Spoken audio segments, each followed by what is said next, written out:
Okay. Good evening to everyone.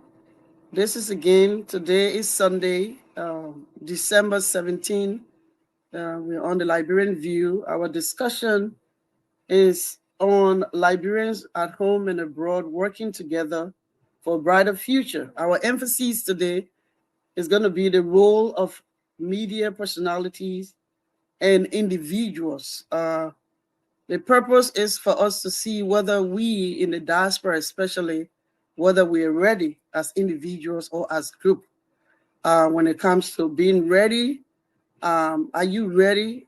Do we have the subject matter experts? How can religious organizations also be a part of? Should we be able to rebrand ourselves, or how can we rebrand our country, Liberia? Um, when it comes to wealth creation, have we done that in the diaspora? Are we subject matter experts to be able to go back to Liberia to work? How can we collaborate? The last time we talked about um, the, the challenges when it comes to trust, not trusting one another. But amidst these challenges, we as Liberians, we have to find a way to work together. In the Liberian View, I thought it wise to have no other than those on this platform. So we're going to start quickly with, for now, our only lady on the panel. This is us, I think, a second time on this panel, on this discussion. And so we give Mrs. Anita Kwikane to just take 1 to 2 minutes to briefly just say who she is, what she does, and why she's here. Miss Kui, the floor is yours. I'm sorry, Mrs. Kane. good, good evening, everyone. Thank you for having me, Mrs. Kia. My name is Anita Kuikane. I am a Liberian. I live here in Ashburn, Virginia. I'm a government contractor, a PA for the Environmental Protection Agency for the United States government, and I'm happy to be here. Thank you so much. So we'll go quickly to our own Pastor Suku Jr., because we have a senior. Yes, we do. Good evening, everybody. I'm honored to be here. Thank you, Madam President, for the invitation. Um, I'm not sure the introduction. I pastor a local church, the Freedom Christian Fellowship Ministries International, founded by my father, the Reverend Dr. Suku Sr., who's currently in Liberia. Um, Professionally, I work as a police officer. I'm a lieutenant, the Metropolitan Police Department here in Washington, D.C. I'm the father of 4 wonderful children. Um, I wear other hats in the community as a community member, a community leader. So I think that's all that's worthwhile knowing. But I'm honored to be here today. Thank you so much. And so we'll move on to Mr. Joseph Gamode Lewis Jr.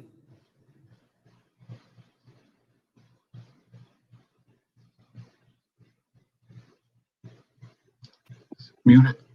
We're not hearing you.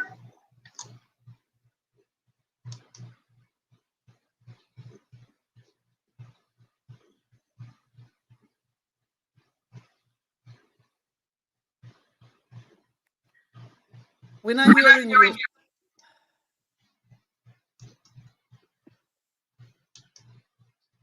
Okay, so while Mr. Lewis is working on his mic, we'll quickly move on to Reverend Dr. Brooklyn, and then once that is fixed, we will get back to Mr. Lewis. Thank you, Madam Host. And again, greetings to all of my friends. I'm Rudolph Burpler. I am joining you from Gaia Town in Lower Margibi County. Um, I am home permanently at this moment. I had the privilege to design and develop the first doctoral program for Liberia. And so I came to set it up and get it going. So I currently serve as the vice president for the graduate school at Cardinal University, and we are looking with great anticipation to begin the first doctoral program in Liberia on February the 5th. It's my privilege to join you tonight.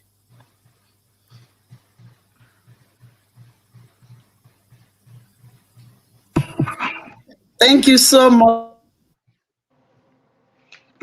Muted.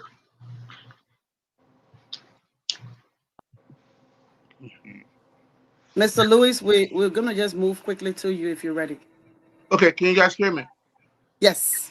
Outstanding.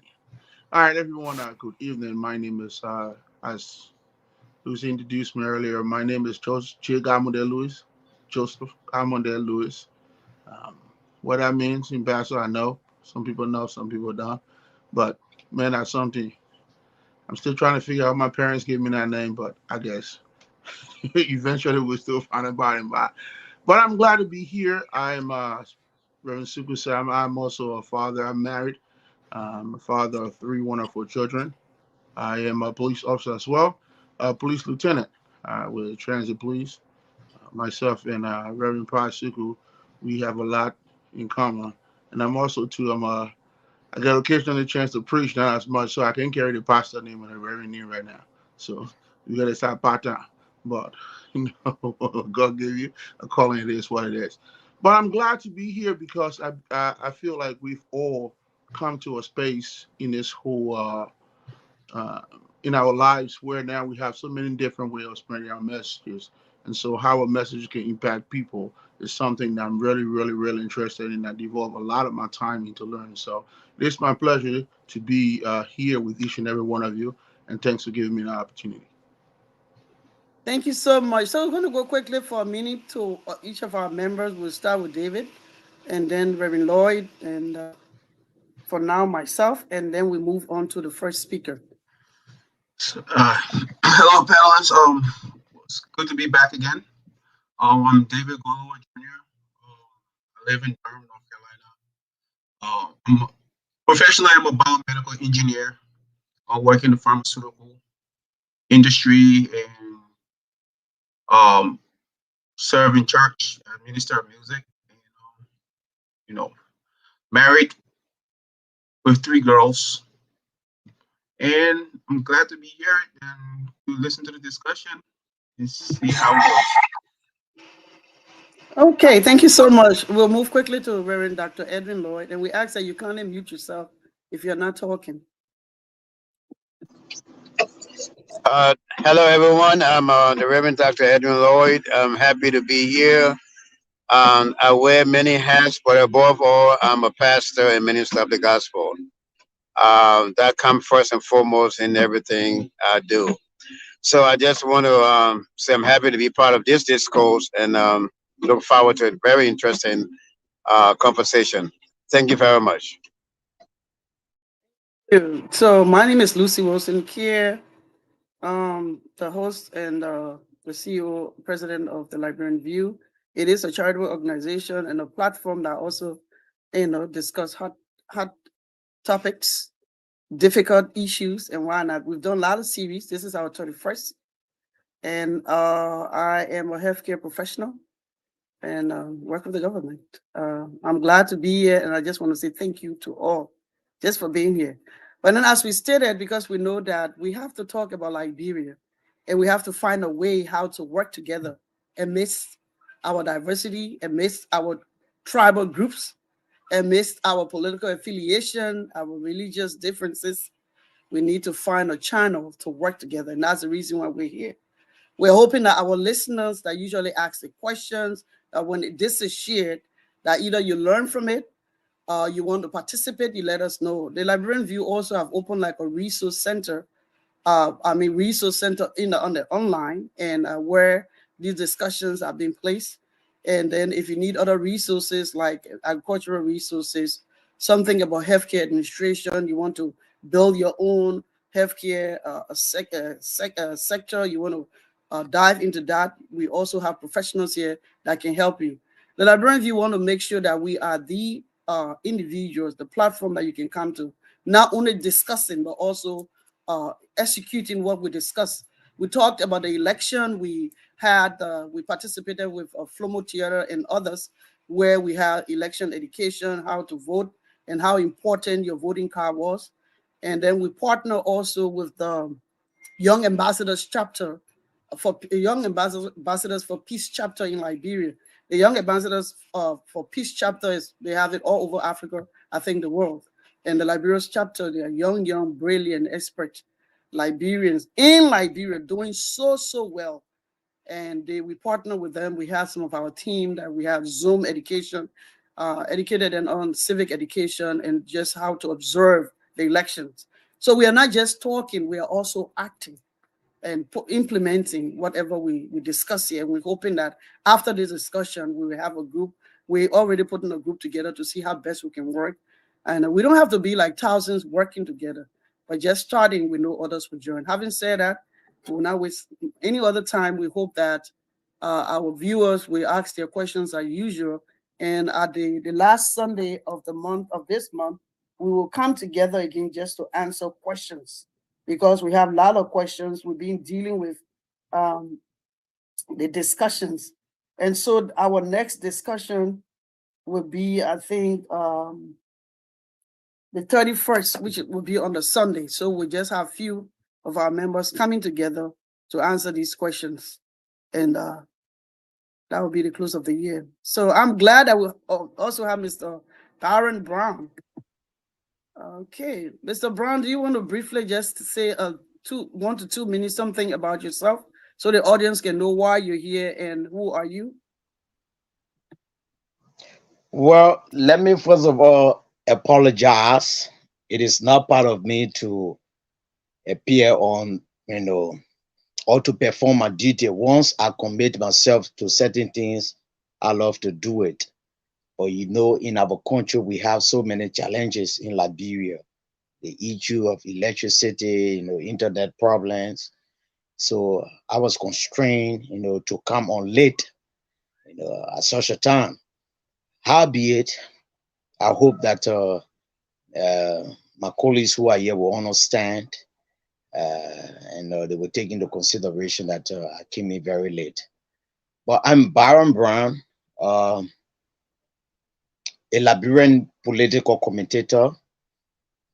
Journalism runs in my blood. That's my profession. But where I am right now, I'm so much entrenched into politics. And howbeit, the greatest of all is that our country matters, Liberia. So I'm so happy, and I'm here to learn from all of these great people who are here, and this is our platform. We will do everything possible in our own humanistic power in making sure that we make this identical, platform second to none in Liberia. Thank you so much, Mr. Brown. We appreciate you. I think electricity and all those kind of things, those are some of the challenges we've been discussing, the gaps that we need to fill in. How can we do that? Fix it to work together. So we want to say we appreciate you being here. We also stated prior to your coming on and prior to Dr. Brupler coming on from Liberia, wanted to give you you all both of you the opportunity to be the first speaker. So I don't know what you just joining. How comfortable are you going to be to just start, or do you want for us to go to one of our speakers first? Or maybe I could just start with Dr. Brupler. Yes, I think it will be very prudent that we start with Dr. Brupler, because there's an adage that says when you go to church late, you don't raise song. You have to listen before you can join the choir. Okay, thank you so much for that. So, Reverend Dr. Brupler, the floor is yours. We said we want to have this discussion within 3 to 5 minutes, and we hope that we give the opportunity to all the speakers to speak. Thank you, Dr. Brupler. The floor is yours. Byron, when you go to church late, you don't raise the song, but you're still single. All right, so thank you, Lucy. I do want to, in the context of our topic of how Liberians in the diaspora and Liberians at home can work together to move our country forward. We are all well aware of where we find ourselves. I think we are at a critical place where things can either get better or it could become bitter. We don't want it to be bitter, so we are all working for better. And I have my little 2 cents I want to add about how Liberians abroad and at home can work. Liberians at home, we need to organize ourselves and be ready to engage from day one. You know, we've had a habit in the past where we all work toward electing a particular leader or leaders. And then after that, we kind of tiptoe into the corners of complacency. And then we say things like, well, you know, this person got a country at heart. And then we trust that leaders will just lead and get us to the next best place. Well, I don't need to tell anybody here that hasn't worked that way. So we need to engage from day one. And the kind of engagement I think we at home can participate in that would be most beneficial is we need to organize ourselves county by county and engage our legislators to find out what is the agenda for our county. In fact, we need to do better. We need to have a template, an agenda for legislators, the things that benefit all of us the most. We need to go to them from day one. And when I say day one, I mean within the first month after inauguration. We need to go meet with them and talk about moving the county forward. Not the whole country, the county. But as you can tell, if all 15 counties do that, we're moving the country forward. The second thing I think that's critical is that we, as citizens of various counties here at home, should next engage the county administrators. Now, between the legislators and administrators, you have the entire leadership of our county. We need to engage them with the same progressive agenda: job creation, small business development, electricity, sanitation, running water. We need to go with a serious agenda and don't wait until year 4 or 5 because we're already seeing that that's too late. That's election time and it's all politics. And I think if we, as Liberians at home, engage from day one, we will be able to hold our leaders accountable and put them in a healthy position to respond. So, in other words, we're not just waiting for people to do what we think they should do for us. We are telling them that you were elected to lead us, and so your agenda must be our agenda. The second thing for diaspora Liberians, and I've had the privilege, Lucy, to travel 6 continents, and I can tell you, I've seen Liberians almost everywhere and they're doing well. They're gifted. They are professionals. We have such great talent in the diaspora, but we have to organize our effort and have some focused energy. Yes, my little suggestion. I think Liberians abroad should organize according to counties. Now, we already have that. I know in the US we do have county association, but we need to organize ourselves and connect with this advocacy group in Liberia from each county so that we can put some force behind what it is that's happening on the ground in the county, okay, in the county. And here are specific things that they can do. Diaspora Liberians can support advocacy. Diaspora Liberians can support civic education. It is so important. Civic education, county by county. And then diaspora Liberians can engage themselves in investment and small business development in Liberia to create 2 jobs here and 3 jobs there. If we have that kind of focus, following that agenda and measuring our results, I think over time, by year 2, we'll see some appreciable results because we have focused energy. So that's my 2 cents for Liberians at home and Liberians abroad.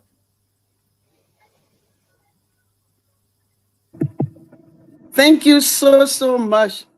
So if you're listening, Dr. Rembropla just stated how we need to engage at home and abroad from today, not waiting, and what we need to do next. And even in the diaspora, um, and how he has also visited 6 continents, and in all those continents, he found professional Liberians. So that means we have the resources when it comes to collaborations, especially with the diaspora.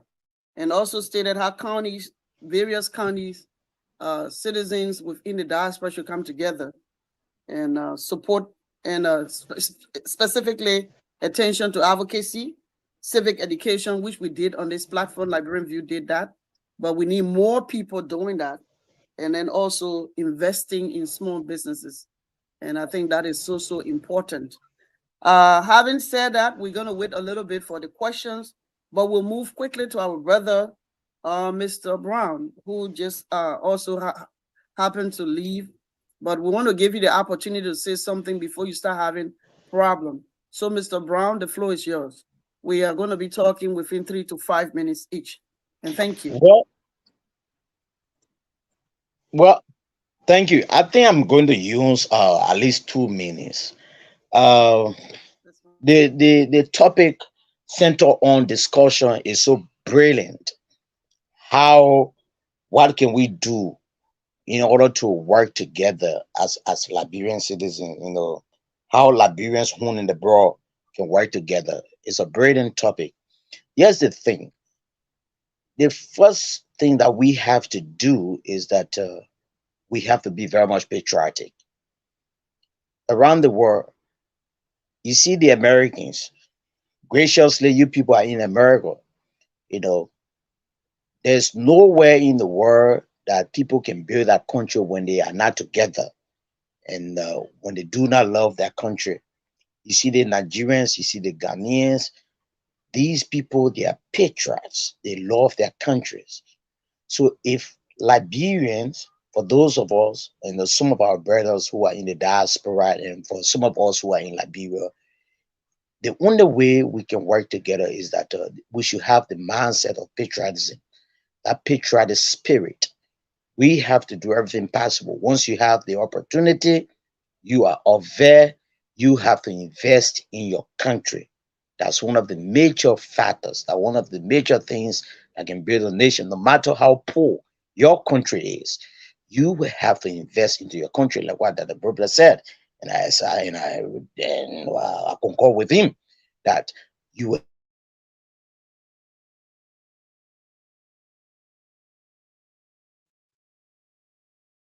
Okay, I think Mr. Brown stated very well. We have to be divide. There patriotic. are divisions that come among people, but after the political times, irrespective of who you are or the political background that you come from, you will have to come together, go to John Paul to say, hey, my man, look, you are from the ANC, you are from the Liberty Party, you are from the Unity Party, but what can we do? How can we work together? You know, but that's one thing that I noticed on the part of Liberians. We do not work together. And if our country will have to be developed, we should work together. This is the fulcrum of the discussion, and that's my position. If you want for this country to be good, if you want for Liberia to be like Nigeria, Ghana, and the rest of the countries that Rwanda, we have to exhibit that high degree of patriotism. Once we do not have that mindset, that patriotic mindset, trust me, Liberia will go nowhere. The fulcrum part of this, the melting point of this is that in order for our country to make a progress, is Liberians in the abroad should have that patriotic mindset, should develop it to say, look, this is our country. Let us work together. Let us put our political differences aside in order to make this country, vibrant, in order to move our agree with Dr. Brobley, some of the things that he said. Yes, investment matters. Patriotism, it matters as well. Okay, thank you so much. I think the last time when the last Sunday and the Sunday prior to last Sunday, we talked about investment, but then investment comes with trust. Investing in small businesses, collaborations also come with trust. So those are some of the challenges. But I like what you stated. You have to be patriotic because that supersedes everything. And also, as Dr. Brooklyn said, we were very complacent after one election. Everyone sit and say, okay, that their government. But what is stated today is for us, especially those in Liberia from various counties, hold the administrator, engage your county administrator, and not just to say so that your business, your senators, your various senators, those in the House that are representing you, come together and give them agenda, because your agenda should be the agenda. So that's very important. Having said that, quickly, we're going to move to the first lady that we have on our platform to also state why, like, how can Liberians abroad and at home work together. And our emphasis today are on the role and of the media personalities and individual. How can we rebrand our country? Because if you're patriotic, you can rebrand your country. Instead of coming on the news and saying all the negative things, every little dirt you see, you put it on social media, destroy your country and say all kinds of bad things about your country, even though it's good, but sometimes it's not really balanced. So you have to be objective when you're putting things on the paper or on social media. So we'll just the next voice you're gonna hear will be not only our only lady on the panel list today, Mrs. Anita Kane, and she's my daughter anyway. Thank you, Mommy. The role of Liberians in the diaspora and our Liberian brothers and sisters are back home. I mean, it depends. We have different circumstances and different choices that we make. Liberian in the diaspora contribute to economic development, but that development cannot be seen. It cannot materialize if we don't have our brothers and sisters back home seeing it as we see it, that we want to do good for our brothers and sisters back home that don't have access to jobs. Now, new government coming, people are going to buy job. In America, we apply for job, we leave job and apply and get another job. But Liberia, people are paying money to get job in government. But if we in the diaspora want to bring some investment back home, some economic development, probably doing a business that we want to do, we want people back home to have the open mind that they can support what we're doing, that this is in our interest. This is for me to be able to provide for my family as well, but do not take it as opportunity to rob the person that bringing the investment. So it's a two-way street. I can work to bring the economic development. I can work to create the platform to make life better, to improve life, to reduce poverty in Liberia by working hard and coming up with different innovations, different business ideas. But if I'm selling it to a Liberian brother or sister that back home, if they don't seize it the way that sees it, it's not going to yield any results. So to bring you the back home and I in the diaspora to the same place, I have to work on your mindset so that we both can agree to collaborate So, to be able to have the results that we want to have. People will stay and open company so, back home. People will give the breakdown. People whoever want to do the business back home going to be excited when you get the ideas. But once the capital drop, once the business starts, they start robbing you. They start taking everything that you brought to actually improve their lives, to help other people, to give jobs. People will start stealing it for themselves. And at the end of the day, it won't last. It will break down. So the mindset of the people back home have to change. And then we have to build our trust in them and believe that they have changed before we move forward. Other than that, I don't know how we can excel if there's no trust. And the corruption in Liberia is not just with government officials, with everybody. Until we can work on that to mitigate all those risks and minimize them, we still got a long way to go. I will stop here for now. Thank you so much. So we're talking about trust.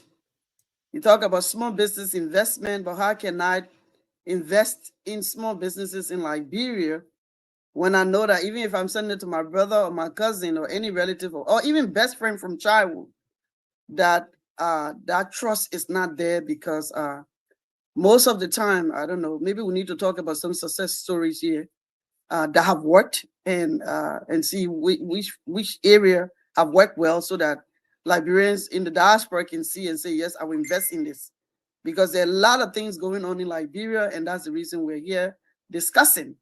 Having said that, we'll say thank you so much, Mrs. Cannon, and we'll move quickly to our own Mr. Joseph Lewis Jr. Gamade.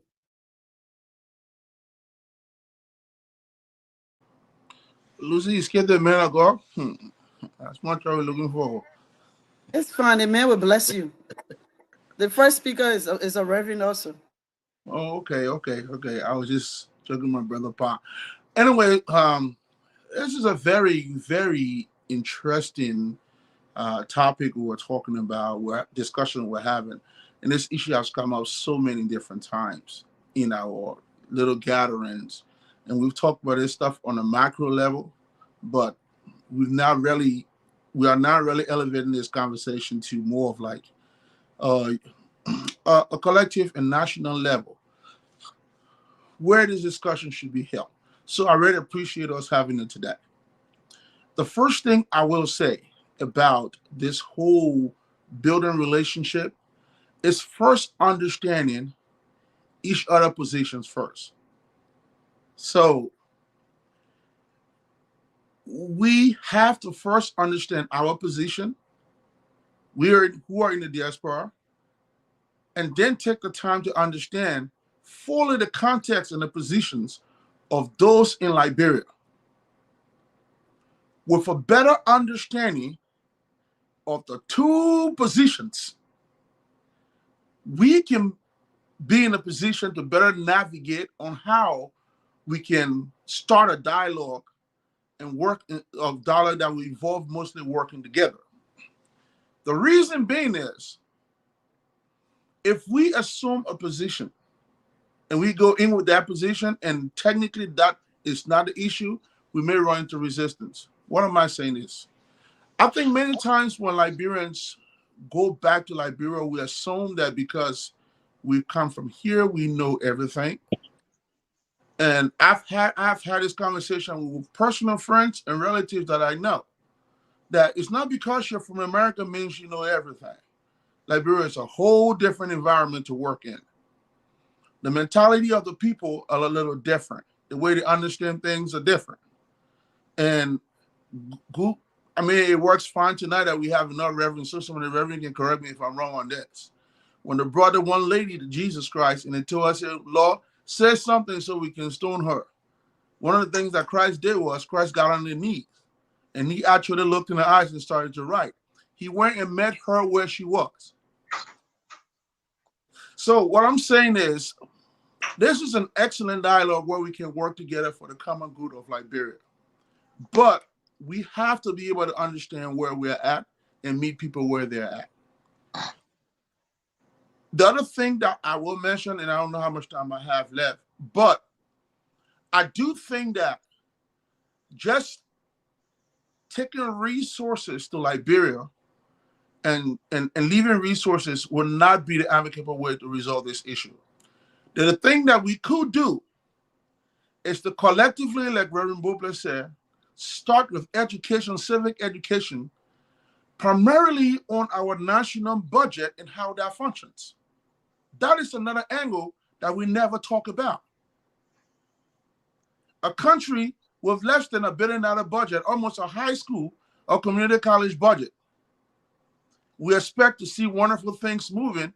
We're expecting to see a higher a health system. We're expecting to see an elevated educational system, elevated security, with a budget way less than $5 billion and less than $1 billion. That in of itself is a challenge, and it requires us to have a level of understanding as well.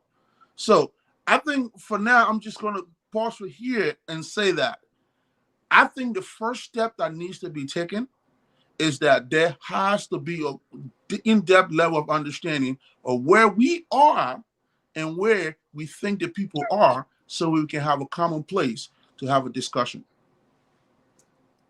Thank you so much, Mr. Lewis Jr., talking about having the understanding where we are and understanding where we are, knowing exactly the positions of those in Liberia, what they're doing. And that's why I like, going back to Dr. Brookler stating that counties within Liberia should have the agenda, look at the challenges that they have, and present that to the senators, the House, and everywhere, those that represent them, so that this is the agenda, these are things that we need. So I think bulk of the work from this discussion, from my understanding, is it has to start from Liberia. And I know that Dr. Brookler and Mr. Brian Brown will make sure to have a discuss with other Liberians in Liberia on this platform, have a meeting when it comes to this discussion. How can we work together? Other professionals in different sectors in Liberia and professionals in different sectors in the diaspora, not only the United States, but we're going to work hard to get people from other European countries that will be able to discuss this issue. Having said that, we'll turn it quickly to our own pastor, Pa K. Suku Jr. The floor is yours, sir. Well, thank you. And I think we all I'm honored to be on the platform really with Dr. Brupler because and that's one of the things I've written about and talked about in the aspect of diaspora engagement. Here we live in the diaspora. The power of the diaspora when it comes to the economic factor that we I think one of the highest in terms of remittance to Liberia, to West Africa or Africa as a whole, to our country, Liberia. Yet still, from government to government, we've been disenfranchised, right? And every government come and say will say the reason why we can't have some sort of voting voice into the affairs of the country. But that has, as Dr. Butler said, that has to come with some sort of advocacy, a level of engagement to really strike a chord to say that we have a input into the governance of our country, and we have a power of our remittances. I know there are folks who go off the ledge talking about they're going to withhold, you know, remittances to family. I'm not one of those people, but I'm saying we can sort of organize to really, push for the diaspora involvement in the governance of the country. That is significant. It's important. Here in the diaspora, we're barely making it to get together to even do that. I think we have to push ULA in that engagement factor that ULA can come on board, to truly represent the interests of the diaspora, bringing together all the county organizations. As Dr. Butler said, you have all these county organizations here that could also connect with the county organizations in Liberia and push to say, look at, my folks are from River G. In River G, we have just pretty much one hospital. I'm not sure that high school or college or anything of that sort. So with these different county organizations here in the diaspora and back home linking and pushing forth the agendas of development and cooperation across all levels, be it personal or business, I think it'll help to move our country forward. We here in the religious community, through our various churches, how many times do we even connect with one another to set up the platforms or the avenues for our people to be educated, from voters education or even businesses and different things. Those are the things that we in the diaspora, especially the religious community, has to do to help in their regards to move this country forward. Here I am, I'm 40 some years old. We've been talking about development in Liberia forever. I pretty much have passed the torch now to my children to say, you guys are the one who's going to see maybe the better Liberia or the developed Liberia. But we are not giving up. We're just saying we at a point of urgency. We are at a point of urgency to move this country forward, so that we can see truly the beauty of our country. Liberia is a beautiful country, from the length and breadth of the entire space. God has blessed us, but there has to be a level of cooperation, a level of urgency. And we all talking about trust. There are a plethora of stories of bad businesses and things like that, but yes, still far in between. But there's still also success stories of people coming together and making it happen. People are making it happen in Liberia, and I think we can buy into how they've done it, to expand it throughout the country. Thank you. Okay, thank you so much, Baron Super Jr.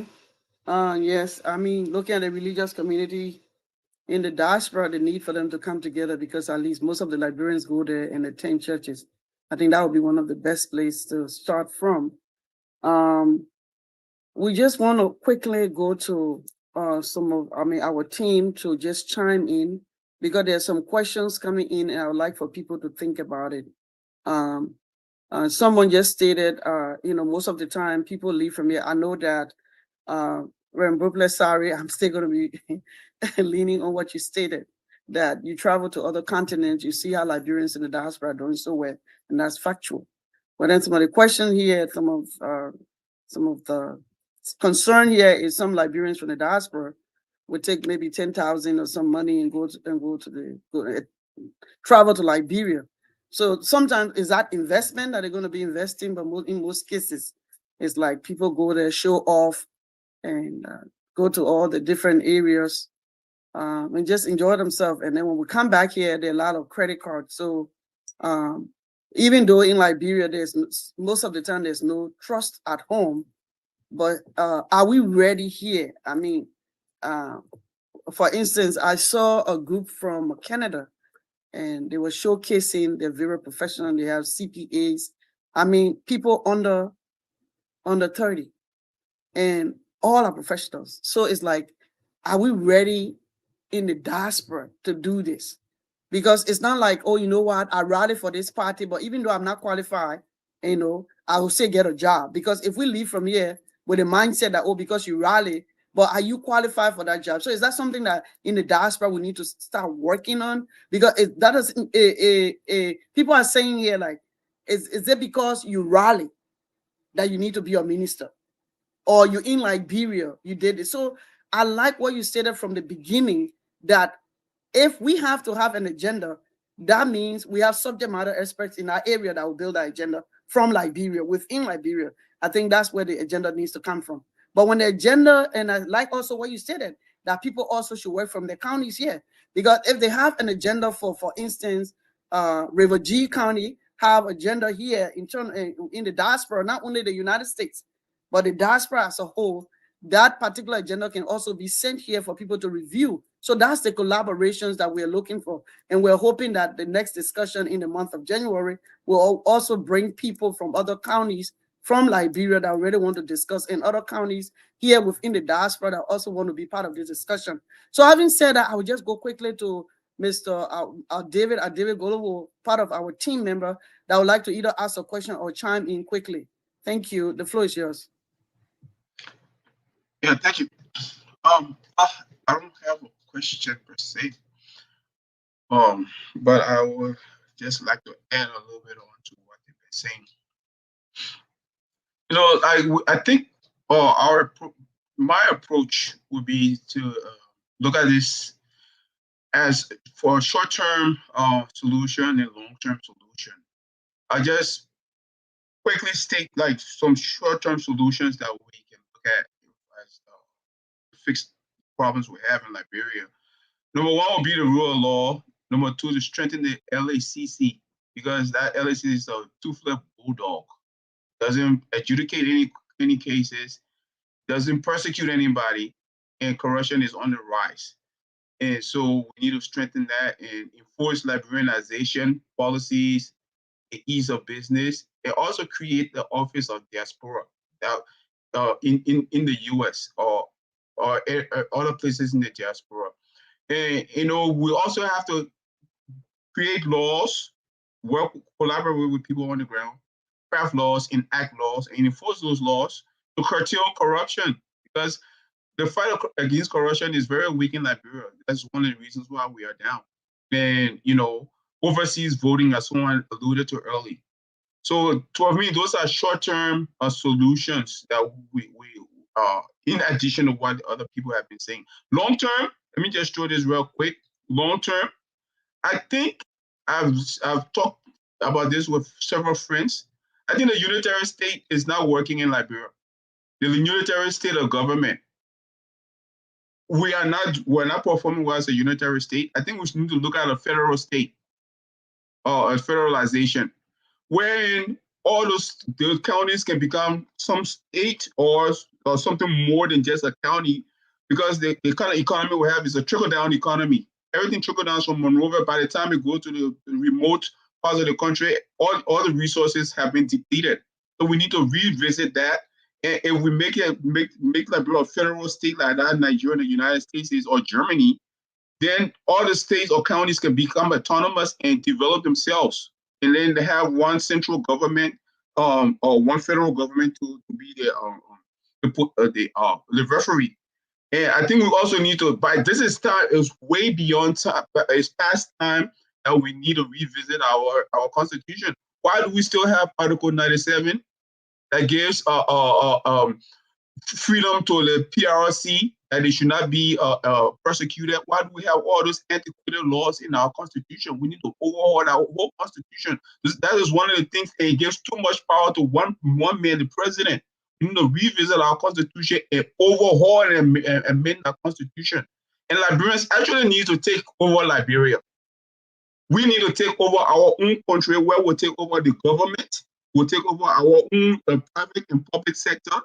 Because right now, Liberia is owned by Lebanese and Indians. Nigerians and Ghanaians have joined that circus. So I'm just adding this on to the brilliant explanation from the panelists. But I think we need to start looking at these things, especially the last one I talk about, the long-term stuff, like the unitary state to federal in our constitution is overdue. That 86 constitution is not working. So I'll pause here for now. Thank you so much. So there's a lot being said here regarding the unitary state that we have. Everything is centralized, so we need to centralize it, and to do that, we need a federal kind of form of government, in the sense where the various counties have their own leadership and stuff like that. I think it's a very, very brilliant idea. And for the short term, he talked about corruption, because you can be, if you're patriotic, you'll be corruption. That means that will take care of that, because you have your country at heart. So why should you rob your country? So I mean, those are very, very good points. And there's lawlessness. And I'm sorry, but I just want to quickly state that there was a lady that was beaten, wounded all over her body. I don't really know what she did, but even if whatever she did that day, they really beat her, disgraced her. The whole thing is Liberians were standing watching it, including women. No one could help her. No one could just come and say stop. People were there recording those kind of things. So that's lawlessness. We don't know whether the police were around, whether the police saw it. We don't know anything. But I mean, the short term, law and order in Liberia is very important, because even if the counties come together, we have the same issue. Somebody will go and beat up somebody because the senator don't even like your ideas. So law and order needs to be the first. So we go quickly to our own Reverend Dr. Edwin Lloyd Jr. to just chime in, or if you have a question, and then we'll go to the questions quickly. Yeah, thank you, Madam Kier. We have some brilliant suggestions and input so far. I just want to briefly just state here that with all the suggestions given, the one thing I heard is that we as Liberians need to focus more on strategic planning for sustainability and for growth. And that's one of the main things that we lack. Our terms are short term, our plans are short terms, and it is not focused on long term growth and development. So that's why we have a lot of stagnation when it comes to economic, social, and infrastructure development in Liberia. So you have one group come in, they do their stuff. The next group come in, do their stuff, and therefore we don't have sustainable growth and development. So we need strategic planning for that. Number two, what I want to say here is that we need the political will to be able to work along with the diaspora to be able to effect the change that we need.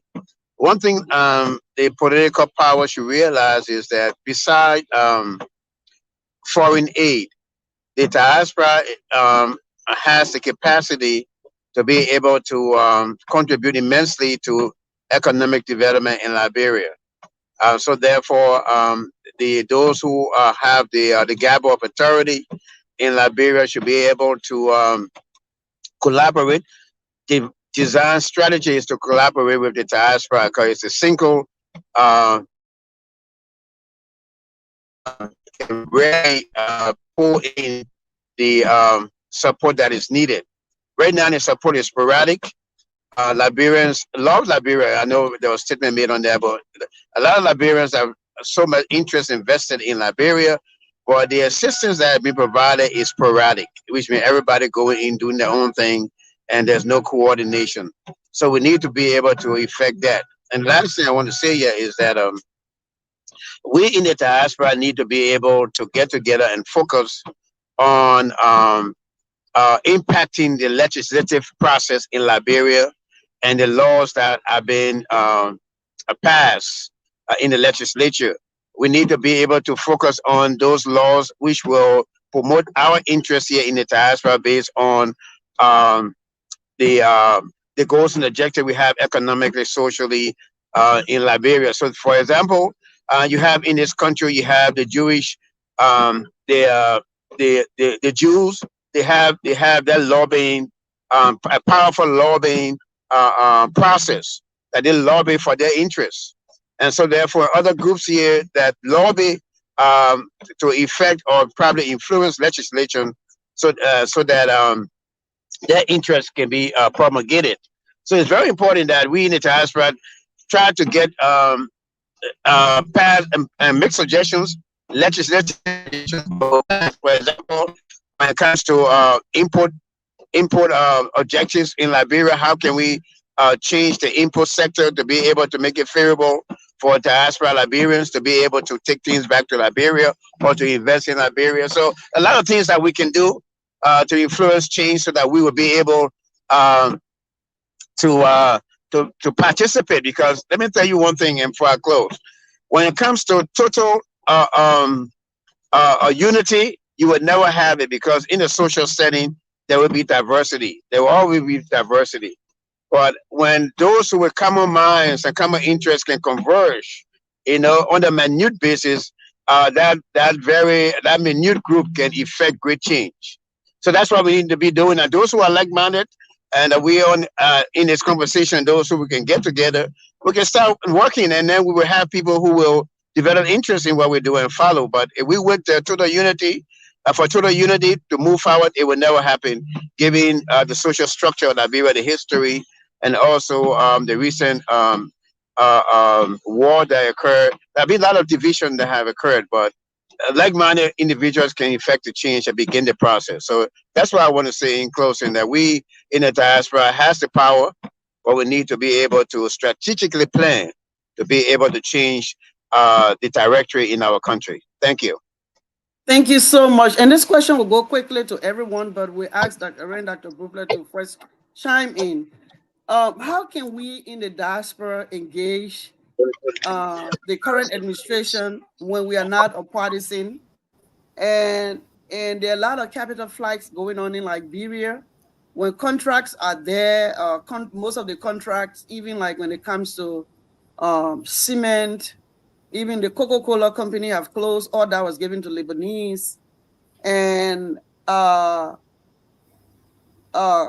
lot of other, for instance, someone is just saying that even if you want to buy rocks or sand, you have to go to the Chinese. Also, when you carry a container, because we talk about small business investment, we have no leverage, because if you carry a container, you're from the diaspora Liberian.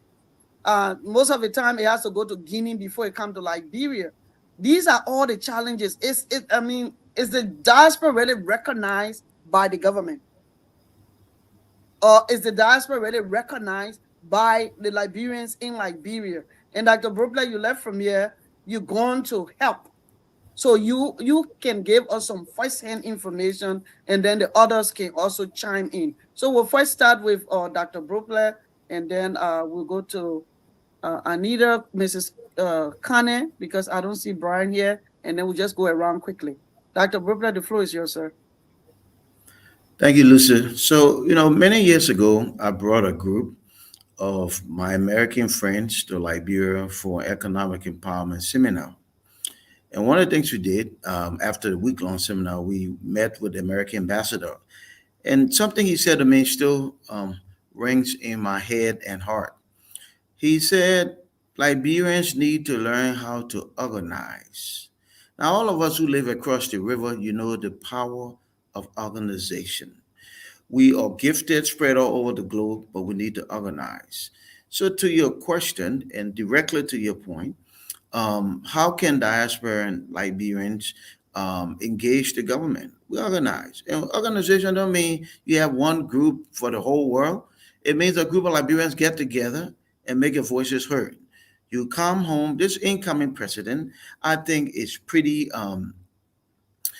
He's pretty settled, and I think he's somebody who will listen. So you come home, you know, when diaspora Liberians come home, you can see the president easy.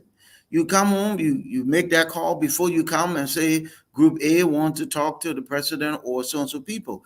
You come with a plan. Sometimes it doesn't have to be Liberians coming with a particular proposal, but Liberians coming to advocate on behalf of Liberians, and then blow it up, and then call a press conference, and then put it in the papers, and then put it on social media. We have to learn to organize. So we put group pressure on our government. Systems don't work well when people are left to themselves. Systems work when people engage. So this new era, we can't wait. I said it before. We can't wait for year 4, 5. It'll be too late. We got to wait for second month, first month. We get engaged, organized, small group here, small group there, business interest here, business interest there, and we engage folks on the ground. I think we can make a difference. Already, diaspora Liberians are stakeholders, major. Don't let nobody try to minimize you. We contribute. Okay, we are the single largest group of contributor to liquidity problems in Liberia. We send our dollars. You think I'm lying? Look around Monrovia. Every single MoneyGram Western Union is crowded with lines every single day, Monday to Saturday. Where the money coming from? Overseas. So we are contributing in a major way to socioeconomic development in Liberia. Let's make that count for something. Ask the central bank for how much money is coming in and make a big deal, organize around that issue. You know, there's some of us here now and a lot of you over there. Let's organize issue by issue and let's try to make our voices heard. I think over time we will see tremendous impact. Thank you so much. Organization is very important. And someone just mentioned before we go to Mrs. Kane, someone just mentioned that someone stated, I think someone stated EULA to get engaged EULA, but the person just stated that EULA is in court. So what can we do next? So Mrs. Kane, the floor is yours. Yes, thank you, Mrs. Kian. Just like Dr. Bobler said, I think if we want for our voices to be heard, the problem that we already noticed that is on hand back home, we have laws on the books, but they are not implemented. I think this is the time for us to have our justice reform. This is the time for us to have our economic crown code to minimize so that when we're ready to work with our people back home, our investment can be protected. Because we all know people that want to do businesses across the globe, but we can't trust them to go to Liberia. Why? Because if anything happens, we can't protect their capital. We can't vie for our country. We can't say you will be protected or not. So we need to clean our backyard before we can actually move forward with everything that we need to do for our country to progress. There's a lot of people that are going on vacation back home, but you don't want to send them to Liberia. They ask you, where can I go? They run into Ghana. I don't know what's in Ghana that they run to. But how can I tell them, go to my country and see? If somebody jack your bag from the airport, how will you get it back? So we need to fight and kind of revamp our system to protect ourselves and protect people that we will want to bring to do businesses in our country, to even protect our people. And then we can move forward. And that the people said we need to group ourselves. We need to make sure we go with force this time around. The government have to listen. They must listen because they survive on our dollar. We make them to be government because everything we say is stick. The sanctions are going around. We got part to play in it, and the people on the ground too have part to play in it. So when we work together, when we collaborate, we have one voice, we can get results. So I just want to agree with him on that point and say that I think that's the way forward for me. If we come in group with one voice and we make sure everything that we take to the table, we make sure we achieve that and see the result before we. Right now, let pause development and clean our backyard, clean our system, bring it up to standards, and then development can follow. Thank you. Thank you so much, Mrs. Kane. I think you rightly said it. Yes, we have to clean our backyard because you don't want to bring someone that will be arrested in the street or something happen to them. So we need security and safety. Having said that, we're going to move quickly to Pastor Suku Jr. to chime in. I mean, we've said this all along. As far as the organization, but one thing that comes with the power of the diaspora, we have to have a say so, and that say so comes with the voting rights. There's no other way around it, where because that holds sort of when you have a voting block, that comes with consequences, right? Where we in the diaspora have a voting right, and we can use that to say, we can vote in a block to help to influence some of the changes. Since the Constitution was amended, I think about 2 years ago, and there were things put in there for the once, I think it's called once Liberian, always a Liberian. They're yet to implement some of the tenets of what was input into the law. Um, and we in the diaspora, we have not been able to do anything about it because we don't have a voice. We send the money and we just have a space to talk, but there is no power to say. If you looked at over 20 to 30,000 people who could vote to sway an election, right? The folks in the legislature would be troubled by that enough so to act, right? Here's it. We don't even have we're giving people 6 years terms, 9 years terms, and there is no mechanism for a recall. So the person sits there for 6 years after his election, as Dr. Butler said, because once we vote after election, we just go back to our corner, we're sitting there. Whether we're grumbling or not, that man there for 6 years, you don't care. That senator there for 9 years, don't care. Don't even go back to his people for months until 1 year or 2 years into elections coming up before he goes back. But so we have to coalesce around the engagement, advocacy, pushing our voice to have that power into the council, be enshrined into the Constitution. I'm hopeful. We've had a couple of progressive inclusions now into the legislature. We have Amara Kane and the Thai One Ways of the younger side, who hopefully can push to say there has to be some sort of recall mechanism to protect our democracy, to really give our people a legitimate voice, other than waiting for an election cycle to be heard or to demonstrate accountability. That's the things we need to do. There has to be some sort of a power of consequence, and that comes through the diaspora having a voice in terms of voting rights or voting power, because I'm not sure what's the number we have out here in the diaspora, over 50,000 across countries, or even more if you really count it, over 50,000 or maybe 100,000. That's a lot to sway an election, to demand a certain representation, and to demand the process of a progressive governance in our country. But it comes to voting powers. It comes to back home. We need to implement some sort of recall mechanism that you're just not going to sit there for 6 to 9 years. And once we elect you, you have this guarantee that you're going to do 6 years with no recourse or redress from the people as you fully perform, as you disregard them, as you neglect their needs and things like that. Yeah, thank you so much, Pastor Suku. Someone just stated that they agree with you 100%. Because even if the diaspora organize, they can do the very sophisticated organization, but we don't have the power to vote, because voting gives you a right, and that right comes with responsibilities. And so they agree with you. I think, and while we in the discussion stage of how can we work together, is something that need to be also number one on our list, because even when Dr. Bropler stated that counties should come together, Liberians in the diaspora can start with the counties. I mean, because we already have county organizations. Someone is saying that those county organization leaders or president can also form be part of that group that will craft things that we need to do, because we need to be empowered. And empowerment comes with your right to vote. Even in the United States, we advocate, we go to the Congress, we demonstrate, we ask for, we demand things because they know that we have the power to vote them in, have the power to vote them out. But what right or what is our power, authority that we have just to go to Liberia? Yes, we meet the president and that's it.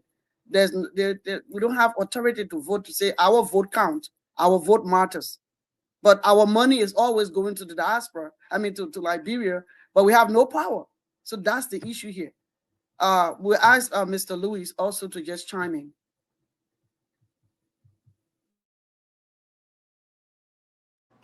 All right, everyone. I do, earlier when I spoke, I mentioned about knowing ourselves. That was sort of on a canopy without breaking down the ideas and positions that I was talking about. So in a bit, everyone have referenced point and bits and pieces of that. Knowing that self means if you know what you're capable of doing, if you understand how you're capable of effecting that, and you know those things, nothing can stop you. We talk over ourselves about we're powerful, we contribute to the economy of Liberia, we do this and we do that. But again, this structure that Dr. Bopler and even Paul mentioned about the methods of going about using that importance that we have is something that we really need to sit down and have a discussion about. How are we going to plan it? How are we going to go about doing that? And those are the steps that they're talking about. Number one, for me, I do think it all starts with the legislator. Every time we have this discussion, there's usually the general focus around the position of the presidency. Yes, the president has power in Liberia, but we know the Constitution gives tremendous power to the legislators. They have a way of moving so many things. Lucy, you mentioned about security. Ms. Connor mentioned about security.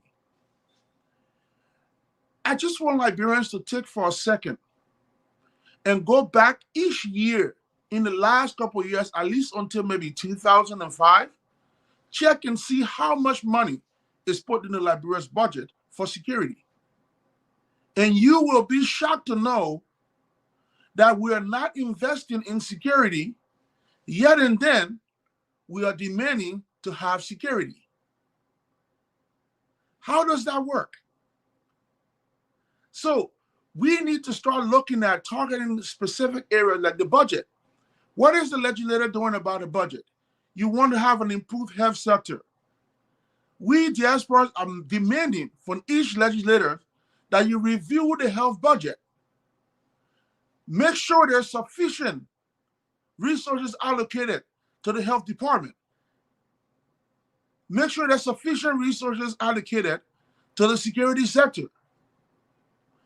That power can be solely demanded from the legislator, and we don't even have to go. Yes, don't get me wrong. We have the time, we can go and sit with the president and present all of our different proposals, but that alone can be accomplished at the legislature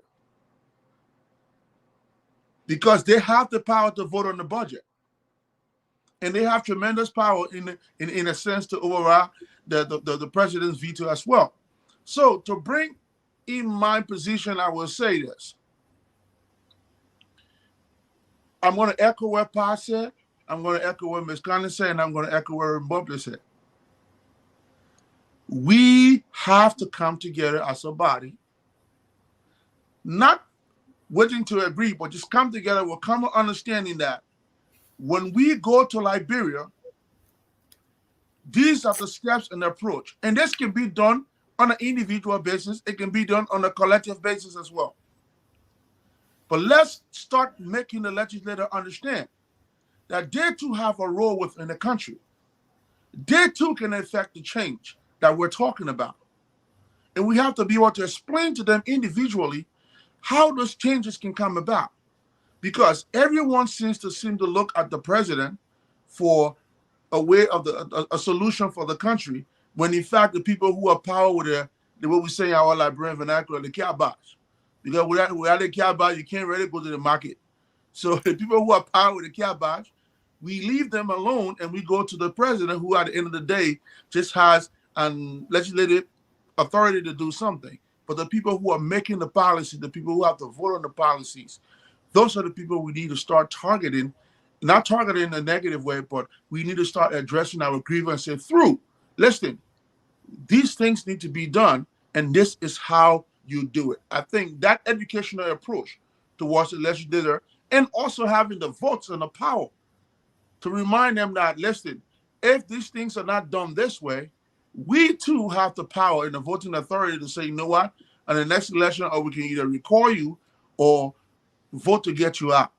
But the approach has to be methodical, systematically, collectively, and it has to be done through more educational purposes, an educational way, informative way, and that will open enough room for dialogues amongst them and ourselves. Because you cannot always present ideas to people, corner them.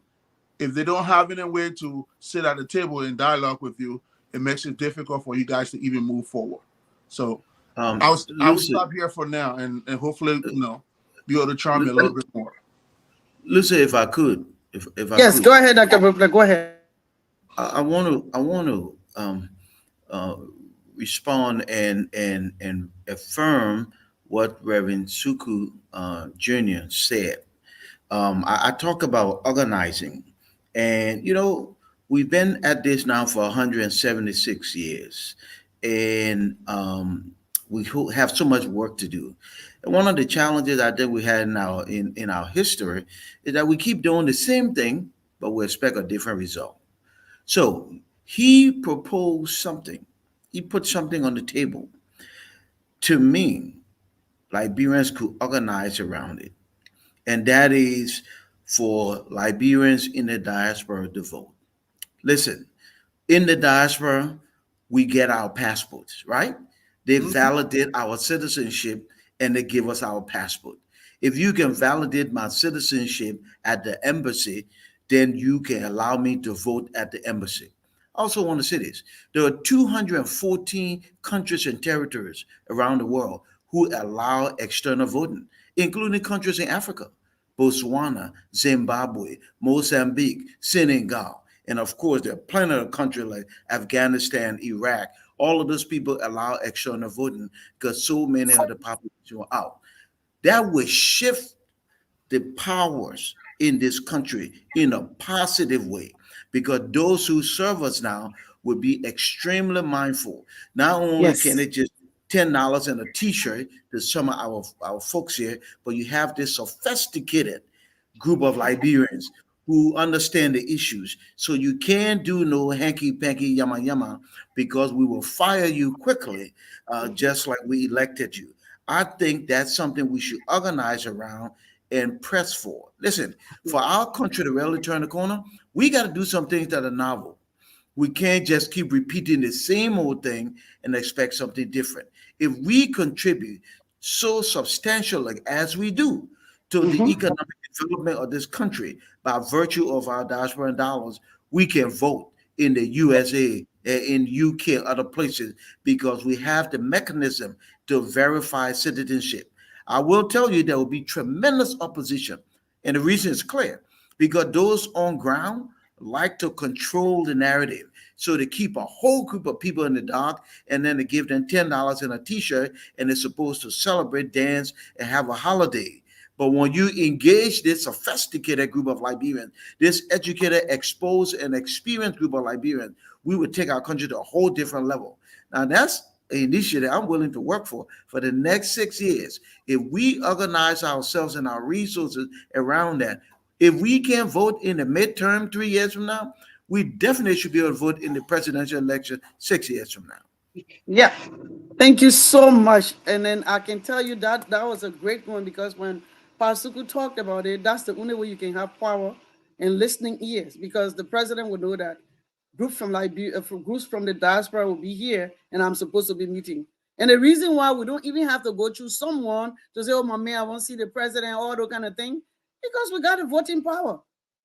I mean, we're spending money, but we need to vote. And it's something that we talked about, I think, when Vama Fofana was president for EULA. We talked about how we need to sit down and put some plan together, develop a strategy, a proposal where how can we vote from the embassy, from various embassies, how can Liberians vote? The mechanism we need to put in place. And all that was discussed, but then later on, the powers of organizations here change, and then to sustain what is good and it's kind of a difficult, but I think it's something that we pick it up from here and then have a group set together to work on that. And if others want to join, then so it be. But we need to really do that. Security and how can we vote is very important. Having said that, I don't know, I'm going to ask Mr. David, I'll ask you to please chime in. Okay. And we have Yeah. one more question. Okay, so yeah, in addition to just what has been said, we need to push for a legislative reform and inclusion, and I do agree with that. But that is an astronomical task right now. It's possible we can organize or we can make it happen, but in the meantime, I think we should also consider looking at something else that could give us leverage as diaspora Liberians. I would like to ask on this panel, put the challenge out there. How many of us are business owners in Liberia? How many of us have companies? Or how many of us are involved with business in Liberia? Or the listening audience, Liberians in the diaspora in general? Because if you do not have significant control in the economy, you are voiceless. The legislative aspect is true. However, if we have companies, let's say, for example, let's look at the lowest hanging fruit, agriculture. Liberia is not highly developed. How many of us are involving with agriculture? Or to have agricultural companies? Or how many of us have like cheap processing? You can find cheap processing machines here in the US, in China, and all even locally people make them, manufacture them. How many of us are involved with a light industrial manufacturing just simple things? Or how many of us are creating jobs, creating opportunities for our fellow Liberians? Ecotourism, how many of us are involved in that? Because if we are involved in those things, then that gives us economic power, and we'll create a middle class that will be able to stand up to the government. Because the government of Liberia hires 70,000 persons. But if we have a private sector that is dominated by diaspora Liberians and Liberians on the ground, we'll have the power to be able to stand up to the government, because we employ more people than you. Right now, the biggest employer is the government. So how can we say to them, we don't have any leverage? So we could, right now, if we try, yeah, it's good. I agree that we should try to have legislative reform. It will be a fight. We can fight that. However, I think we should also consider becoming serious participants in our economy. Because George, we have 6 years ago, student SKE said Liberians will not be spectators in our own economy. Well, by the time we came to the third year, Liberians were not even on the football field. We're way outside listening to the game on radio. So we need to be involved in our economy. We need to put time. I know a lot of us have jobs in the diaspora to care our families, but if you cannot form cooperatives, can we form a credit union where you put your money in and people contribute on the ground? Or will you be part of a company? You can have trustworthy Liberians to come and form a little company where you will invest your money, even if you don't have the time to go on the ground, but at least 4 or 5 Liberians form a company. And those companies start coming together. And by the time you look, we employ 20,000, 30,000 persons. We have the power to go state for the government. Look, we employing people here. We contributing significantly. In addition to the remittances that we're sending, we employing people on the ground. We have a greater leverage. So we can chew gum and walk at the same time. I think we should start considering that. I'm saying that because I'm heavily involved with agriculture and some other businesses. I got right now with my dad and myself. We have cassava processing in Bon County. We're making gari. We're doing a lot of other things. So we need to get involved. If you don't get involved, maybe you don't have the time, but we need to have a think tank where we can be able to give ideas. For me, I got a whole lot of ideas I can give people on how to form cooperatives, how to form these companies. Even if you don't have the time, I can give that information to people how to do it. People that you trust on ground to do these things for you. We need to get involved in the economy. Because if we don't get involved in the economy, we'll talk. The Lebanese man controls our economy. They hire more people than us. They will have more priority than us, the Ghanaian, the Indians. So I'm just throwing that in. Let's consider that also. I pause for now. Thank you so much. Mr. Golowo, someone just stated that we know that we need to do business, invest in Liberia, but the Lebanese are prospering because we're not even looking at our tax system. Some of them are not paying taxes. They're paying taxes in government official pockets. But when we Liberians go there to open businesses, there are a lot of challenges. So someone wants to know, before we go on to Dr. Edwin Lloyd, someone wants to know, what did you do to get your business going? Even when we send a container to Liberia, it takes 6 months or 3 months for us to free it, because you got to pay this person, pay this other person. So the new government really needs to do something about that. And I like what Dr. Brupler stated, that, counties, citizens in various counties should take the agenda instead of just sitting down. And also, everyone on this platform also talked about education. Because before you hold someone accountable, you need to know what the person is supposed to be doing for you. Do they know what the senators, the House, the representative need to do for them? So that educational aspect of it, we need to work on it. Some people are very fortunate, like someone just asked this question, to do business in Liberia, like you. You're very fortunate and things are going on very good with you because your dad is there. But it's difficult, for instance, if another person wants to do business, they didn't have all these challenges. Someone said that their continue had to go to Ghana, Guinea, before it came to Liberia, and all those kind of challenges. Even the National Investment Commission, what is the role? How is the diaspora? What is the diaspora doing with them?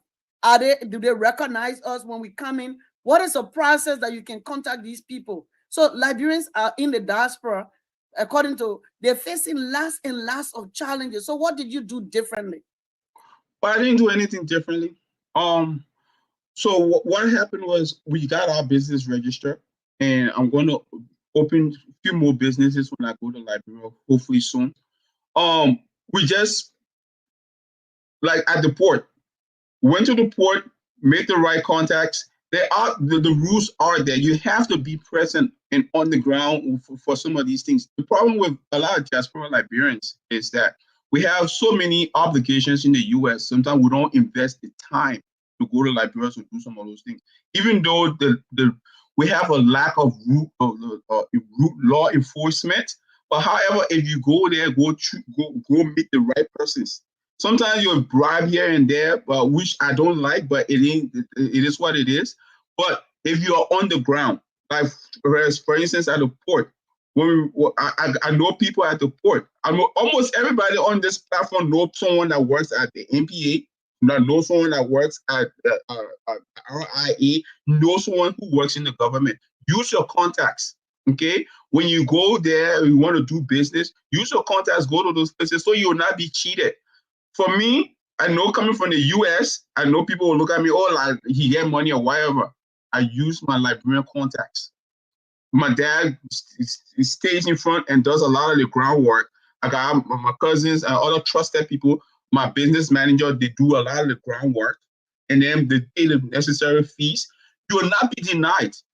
If you go to do a business registration, before it used to take a year when you register for a business or more to get your license. Now it takes weeks. So I have my business license. But how did I do it? I didn't sit on the phone and call. We went there. We went to the Ministry of Commerce. we talk to people.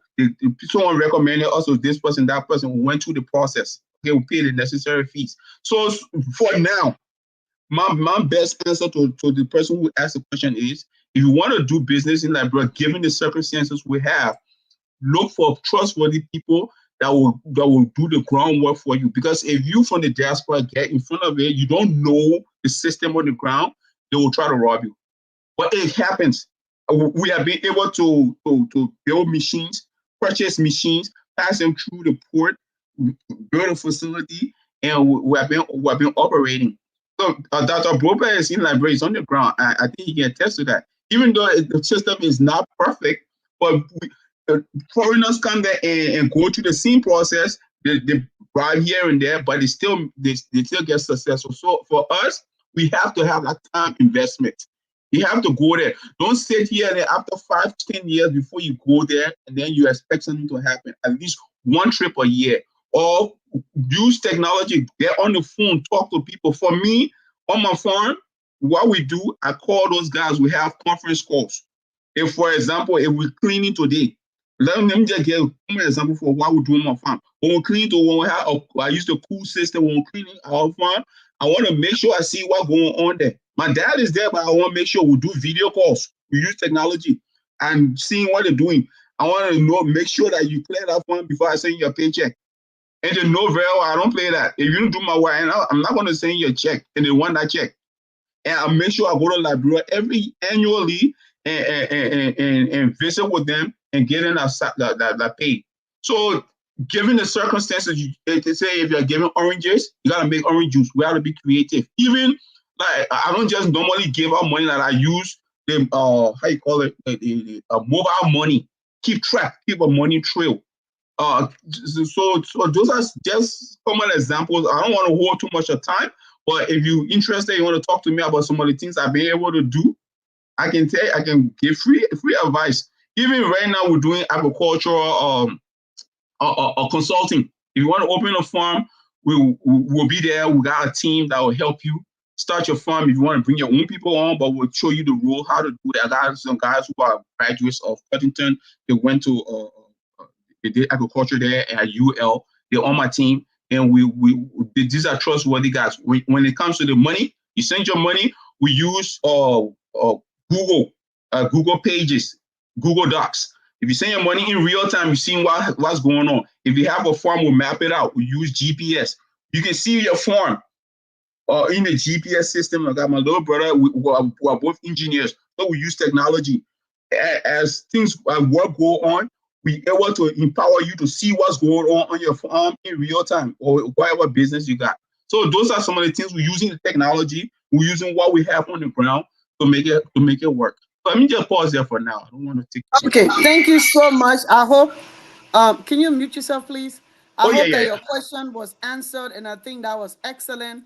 Amidst the challenges, amidst the mistrust, amidst everything that is in our way, this platform is telling you that we can still do the same thing as others, foreigners in our country, doing and prospering and taking the money to their country and building their country better.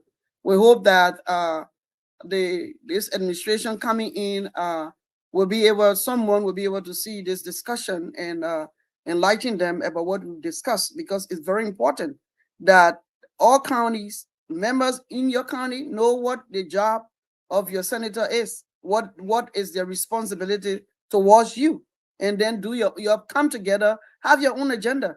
And we in the diaspora, you heard from Mr. Golowo, what all he has done to also make an impact. He has his farm, and so like some of my daughter and myself, we're going to go to him because to make sure that we have our own farm. And the Liberian View, as I stated, we have our resource center. We're going to publish it soon, where you can find some of this information, what to do, who to get to, how to do what when you go into Liberia. We want to have that available for you. Having said that, we have about 28 more minutes. So we'll hear from Reverend Dr. Edwin Lloyd, and then we'll give everyone on this platform 3 minutes to just give to all those that are listening now, and those who will be listening later on, as to what will be the takeaway. What do you want for people to take away from the discussion? Having said that, Reverend Lloyd, the floor is yours. Thank you very much, Madam Kia. And I just want to uh, re-emphasize what I earlier stated, and then put a little twist to it. Uh, I talk about strategic planning for sustainable growth and development. And I listened to the comments that were just the comments that came up recent and prior to my comment here. And a lot of Liberians are doing well when it comes to with initiatives on the ground. Coming up with projects, coming up with initiative or business plans and businesses that contribute to the economy. But my focus here is basically in the midst of all of that. How can we solidify our participation and so that it will make an impact, all right, on the sustainable growth of our country. So that when it comes to business in Liberia, doing business in Liberia, we all know very well that the diaspora is the condition that is on the ground is that are on the ground right now. The conditions that are on the ground right now are not favorable to diaspora investment, and we know that very well. There are a lot of barriers. There are a lot of loopholes. And a lot of stomach blocks when you want to invest in Liberia. So therefore, and our goal basically should be probably focusing on um, on on issues that will provide sustainability and also create a favorable condition for all.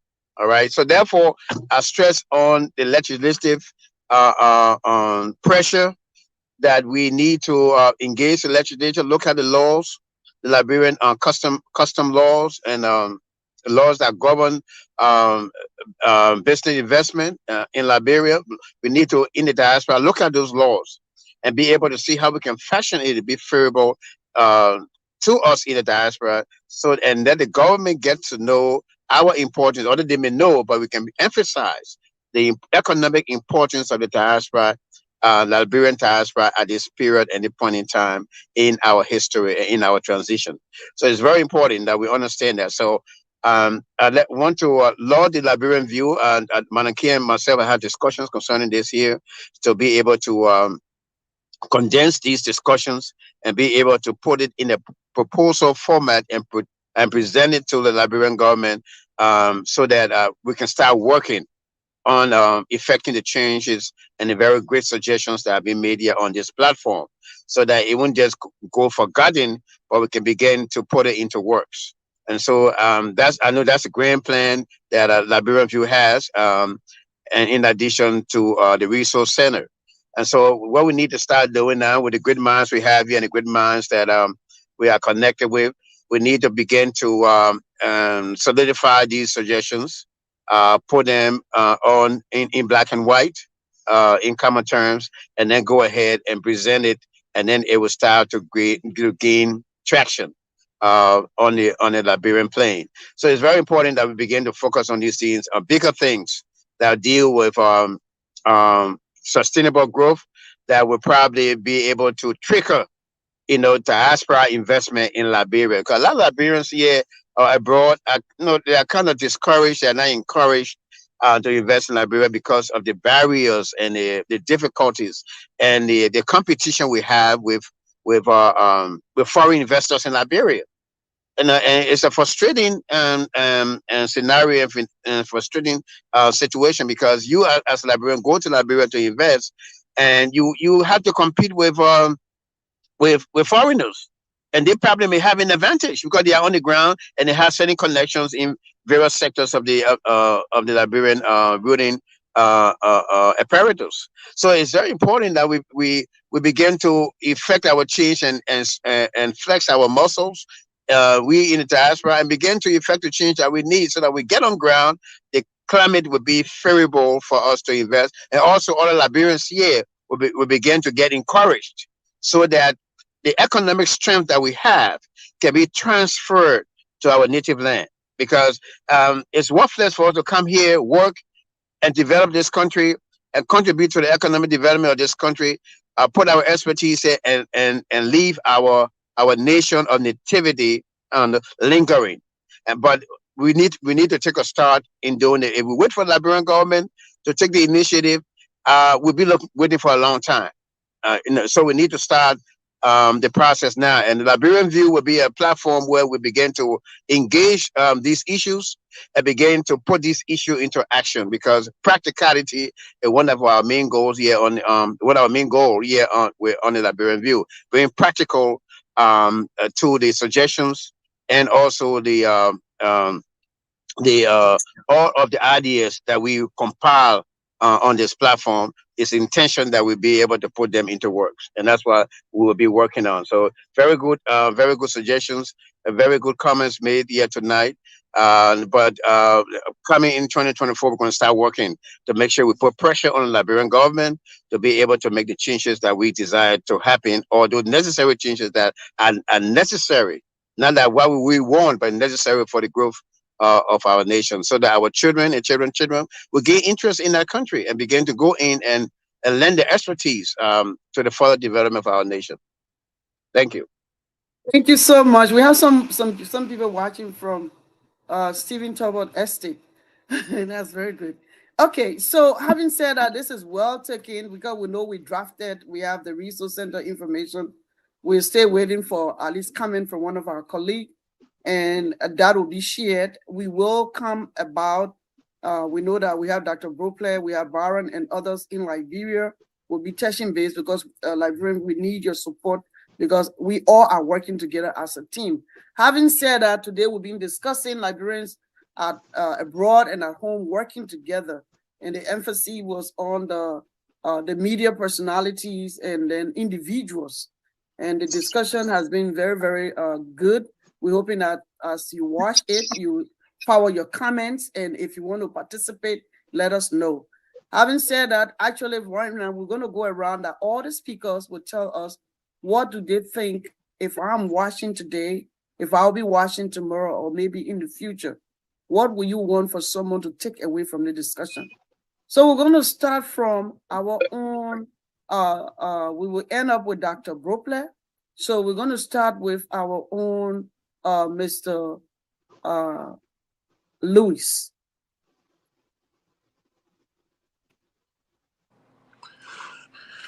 What a way to put me on the hot seat, Lucy.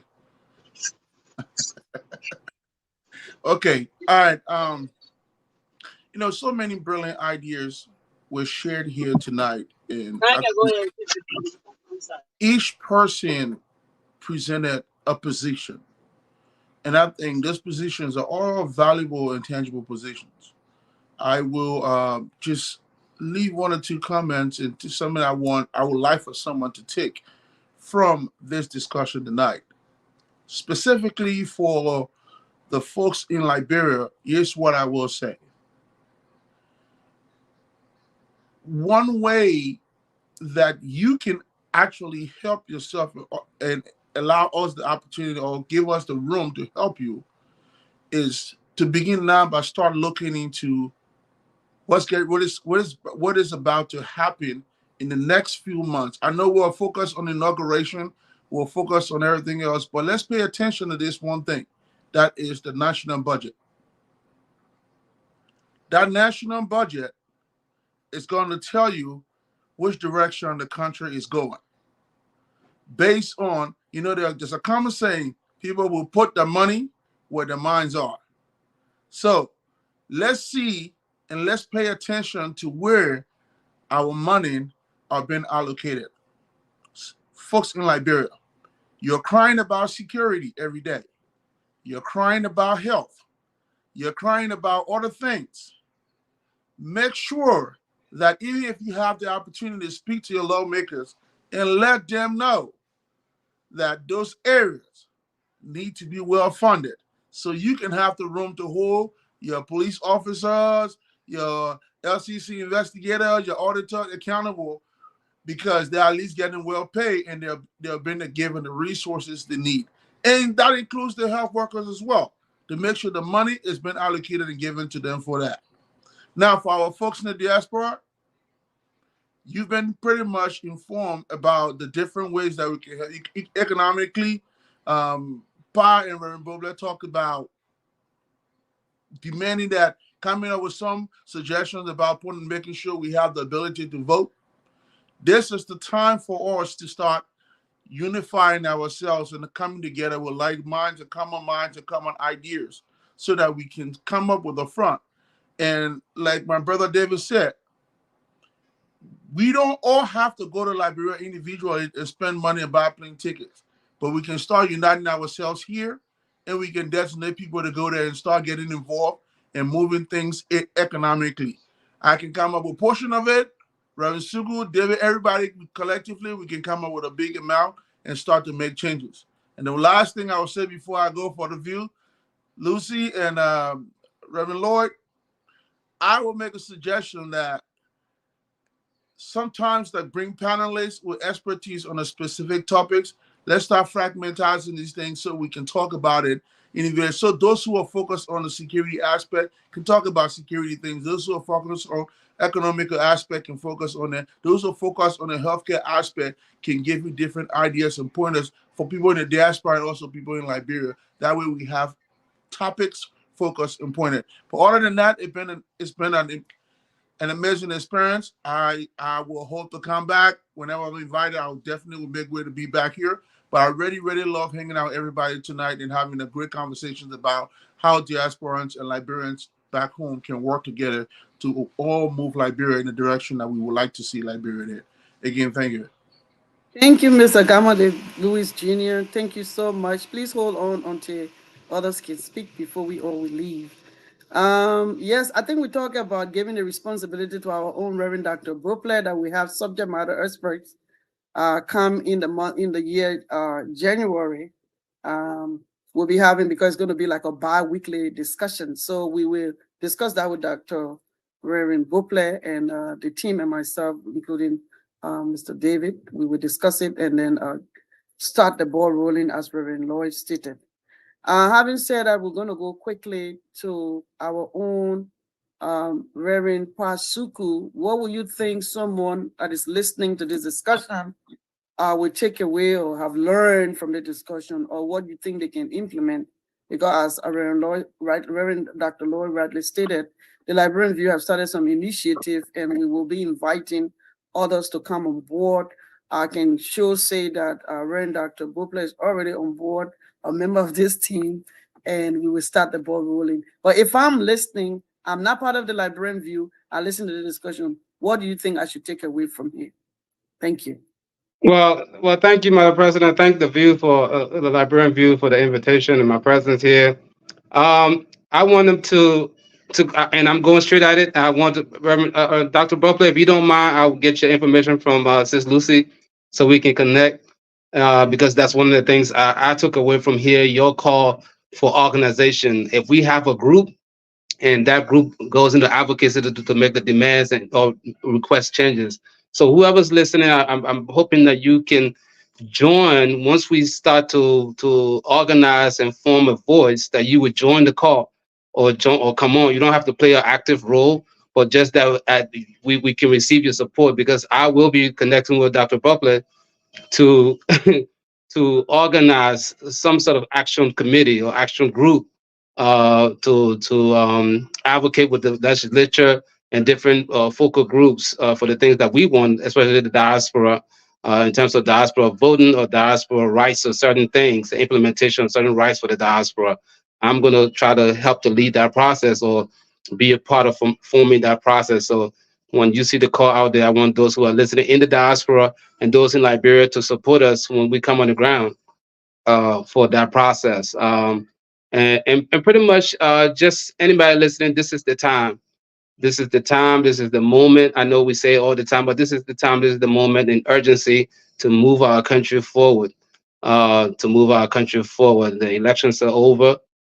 We must demonstrate the faith to move our country forward and do the things that will help the generations to come behind us.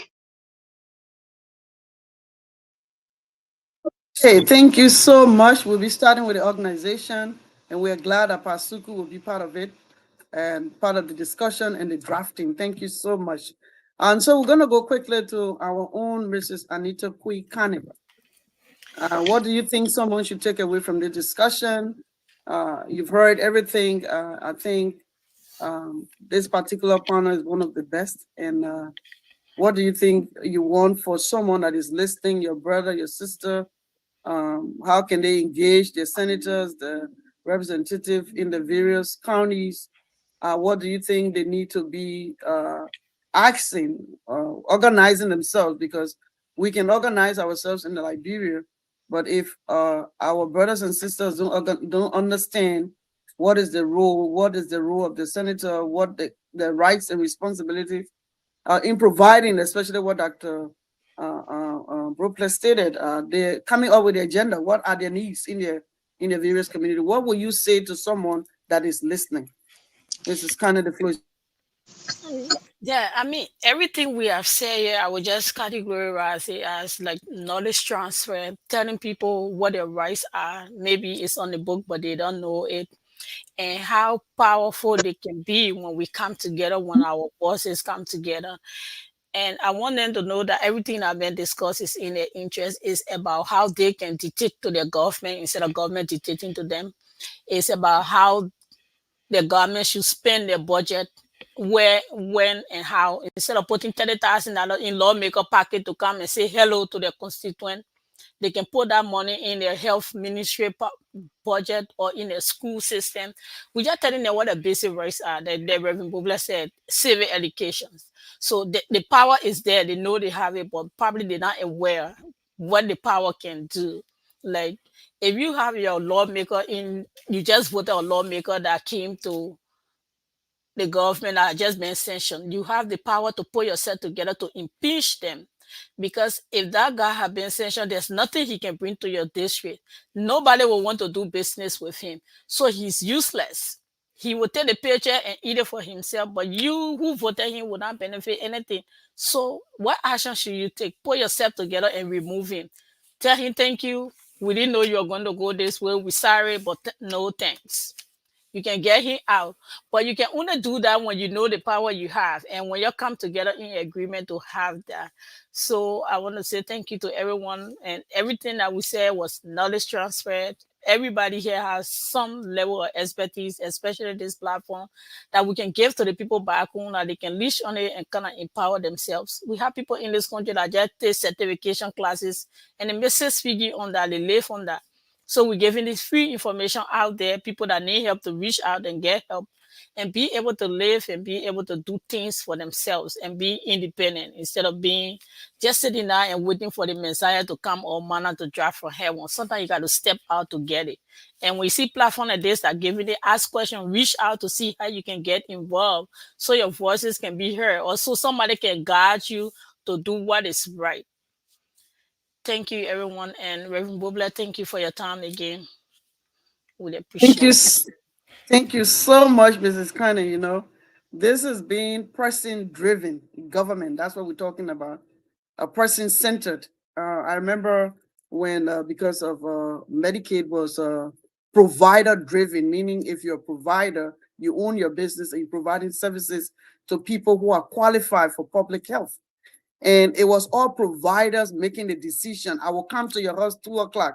And the patient or the participant will say, oh, I'm not ready 2:00. But the provider will say that, yes, I will come there 2:00. And so the government decided to change it. No, you come, I will be ready 2:00. So you come to my house 2:00. So you voted the person in, simply saying, Mrs. Conner is saying that you should tell the person or senator house, the person in the house that represents you, what you need. And Dr. Brooklyn said it. Today, start writing your agenda, meaning what you want to fix. You won't get toilet, you won't get bathroom, you won't get pump water, that the agenda there. So write it down and give it to him, not for him to just always come and talk to you, give you $20. Quickly, I watched something on YouTube where when I think the election, I don't know which year, but in Ghana. And so they have a lot of students, college graduate somewhere in Ghana, and when the person won, or maybe the person was running for a particular position, so they put a lot of bag of rice in a truck and drove there to give it to the student.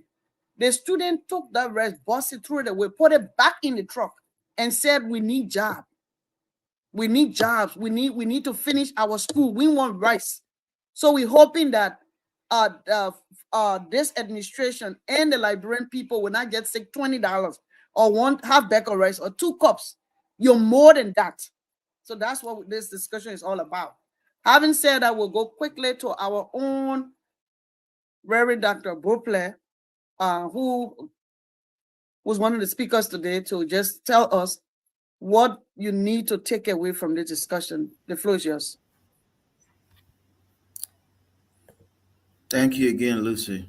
I hope that listeners will take away this, that we have an opportunity to make a difference. We have an opportunity to make our tomorrow better than our yesterday, but it's not going to be automatic.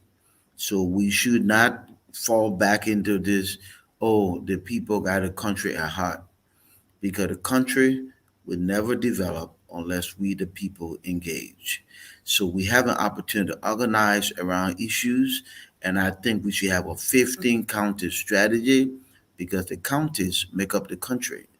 And if every county is on a productive and progressive path, over time, we'll see a country that is on a positive, productive, and progressive path. Liberians in the diaspora have tremendous amount of power, and economic power is real power. So we need to organize around issues, put our dollars to those things that really matter. Civic education is one, because when a mind is enlightened, you can suppress that mind. And we need to invest in small ways to help our people understand that they deserve better and they deserve it sooner.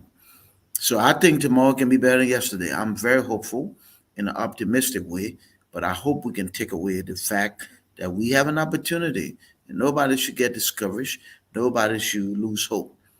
Let's keep working for a better Liberia because it's very possible. Thank you so, so much. Work for a better Liberia. Make tomorrow better than today. Okay, and strategizing based on our 15 counties. I hope you listen, and I hope if you have questions, I will be here again on the 31st of December, 4:30 and 9 p.m. Liberia's time. So we'll quickly go for two minutes each.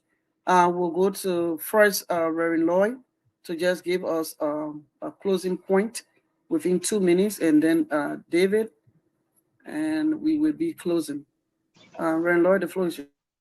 Yeah, just a closing point. I just want to emphasize the highlights from our speakers tonight. What I was hearing is that Liberians need to engage in individual and collective initiative to be able to effect change. I heard that advocacy for the desired change should be initiated. So we need to begin to advocate for the things that we need and that we believe to be in the interest of the growth and development of our nation. Um, I heard about the counties autonomy for the counties. The county need to be autonomous when it comes to decision making and their contribution to the overall development of our nation.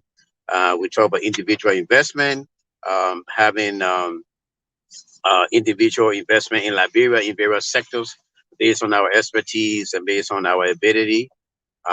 So those are the things that we hear. And now also we heard about a legislative impact on the legislature, encouraging the legislature to impact laws and to devise those fiscal policies that is needed for the growth of our country. So those are the things I heard tonight, and just want to commend our speakers for bringing those points out, and those who are listening. Just a gist of what we will provide to you and what we are providing currently. So these points that you should be well taken. I hope members of the Liberian government and those who are within the circle of authority are listening and taking suggestions from these brilliant comments that were made, and so that they will be part and parcel of the discussion and decision making process in Liberia. Thank you again, Madam Kia, for this platform, and also to the panelists. It's a pleasure opportunity for me to be able to dialogue alongside with you all. Wish you a happy New Year and a Merry Christmas. Thank you so much. We just got someone joining us from Riverside, so this is great. So we just go quickly to David. We have 3 more minutes to go. We want to make sure to be on time. So David, what should someone take away from the discussion? Well, my takeaway is very short. The around 1987 to 88, Zach and Ziba sang a song called "Sweet Liberia." This is one of my favorite songs of all time. I've listened to it so many times on YouTube. And one part of the song is said, "We don't want no palaver, we don't want no confusion." So my takeaway here to Liberians is we are all one people. Liberians on the ground, Liberians in the diaspora. We create these artificial divisions, these artificial bigotry, these artificial things that separate us as a people. People leave from here, go over there, act big and proud. People over there hate you because you're doing better than them. All these things have not helped us at all. We have seen other countries near us do well. They have empowered and included their diaspora, like Rwanda, the Nigerians, and Ghana. We can do the same thing. We just need to leave the artificial stuff and embrace each other with all our shortcomings and unite. It will not take one day. It will take time. Over time, things will improve, but we can work together.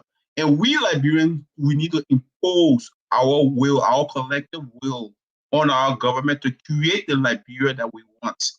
Because if we do not do this, we'll keep on having these discussions. How do we do it? Like we said today, through legislative reform, legislative action, and through economic participation. So, but the diaspora has a great role. You know, in 1944, India, just eight guys transformed India today. They formed the Bombay Plan. 8 diaspora Indians. They wrote the Bombay Plan, the government rejected it, but they enforced it. They started doing the same thing to put in their plans. They started going to the country and doing economic projects and wrote their projects and put it in the newspaper. Similar thing that we're doing today. And India took it. From that time on to now, they have 5-year plans that India has been running on. Every 5-year economic and development plan. The Asian tigers all took those the Singapores of the world. It's South Korea, China. All of them have 5-year development plans. 8 persons. We can do the same thing. We can revisit some of those plans. What Singapore has done, what Rwanda has done, what all these other countries have done to improve. We can do it. We need to impose it. The time is now. I thank you. Thank you so much. And I just want to quickly state that, I don't know whether when you watch ECOWAS meeting, you watch the OAU, you watch the United Nations, you watch South Africans talking about South Africa. Have you ever wondered what the role Liberia played when it comes to their independence? Of course. Liberia was on the top. Right now, when the West African countries are talking, we're not even being named. They don't even talk about Liberia. And that really saddened my heart. My point here to you is that read our history and see the role we play in South Africa. That even when they're talking about discussing, they don't even name Liberia anymore. Like we're being erased. We need to come together, pray together, not only work or execute what we have discussed, but sincerely pray and fast that God will really, really touch our hearts, that we will work together amidst our tribal differences, political differences. If we do not do that, we're always going to be left behind. Yesterday, when Liberia have not reached to the meetings of ECOWAS, OAU meetings, the meetings have not started. But today, they don't even care whether we are there. So let's go back and rethink our mind and try to think Liberia and forget about our differences. The election is over. Let's work together. If not, there will be no way for us. But once there's God up there, things will be possible. Having said that, quickly, I just want to say we're going to be here on December 31st, Sunday, 4:30 p.m., 9:30 p.m. Liberia time. We want to say thank you for our viewers. Thank you so much for such a wonderful, wonderful panelists. Your time that you invested, it showed the kind of investment we're supposed to be doing. You're supposed to be eating, laying down, watching a show, but you said no, you want to speak to these people in the diaspora and all over the world, not only Liberians, but people, other nationals are watching, that this is the beginning of greatness. And I know that we can do this. Thank you so, so much. And I will see you guys, reach out to you individually for the 31st session where we will be answering questions on these things. And I'm hoping that we have the resource center, everything published, Mr. Golowo. And having said that, I want to say thank you and see you next week. Thank you so much for our viewers. He said, do you need to rebrand? Or someone is asking or reshaping our society. How do you rebrand a big name, a brand like Adidas? Yes, that's what we want. Someone will say, just ask that question. But we will answer all your questions next on the 31st of December. We're hoping that we'll bring most of our team members on board to answer these questions. So somebody from River says, and Matadi Estate, they're watching, asking questions. So we're hoping that we have more questions. I will collect them. But having said that, thank you all for our viewers, and then good night. Thank you, everyone. Bye. Merry Christmas, everyone. Good night. Merry Christmas.